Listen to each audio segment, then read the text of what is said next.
Subscribe करें मेरे channel को और साथ ही बेल आइकन को दबाना बिल्कुल न भूलें ताकि आपको हर वीडियो का अपडेट मिल सके।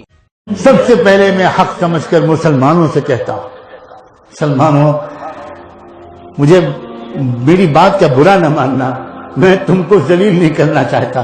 खुदा के वास्ते पूरे मुसलमान बन जाओ, जो कमियां हैं वो पूरी कर लो। और ये कोई कह सकता है कि हमारे अंदर कमियां नहीं है? कोई आदमी जो ये कहे कि मेरे अंदर कोई कमी नहीं है? मैं वैसे ही हूं जैसा अल्लाह के रसूल चाहते थे, मैं वैसे ही हूं जैसा कि सिद्दीक अकबर और उमर फारूक चाहते थे, मैं वैसे ही हूं जैसा कि कुरान चाहता है। कोई है जो ये कह सके? नौजवानों, अपनी आंखों को नीचा रखकर चलना सीखो। तुम जिस लड़की को देख रहे हो, सोचो कि तुम्हारी भी तो कोई बेटी है।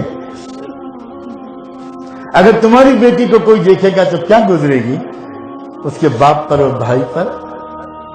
क्यों नहीं सोचते हो सड़क पर चलने वाली औरतों को जो गुजरता हुआ महसूस करके? क्यों नहीं दिल में दुआ करना सीखते हो? काश कि तुम चंद दिन किसी सच्चे अल्लाह वाले के साथ रह लेते तो तुमको पता चलता कि इस दुनिया में नेक जीने का मजा क्या है।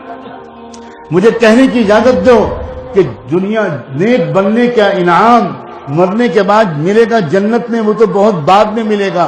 सबसे पहले इस दुनिया ही में जन्नत का मजा हर वो आदमी चखता है जो नेक बन जाता है। ये दुनिया जन्नत बन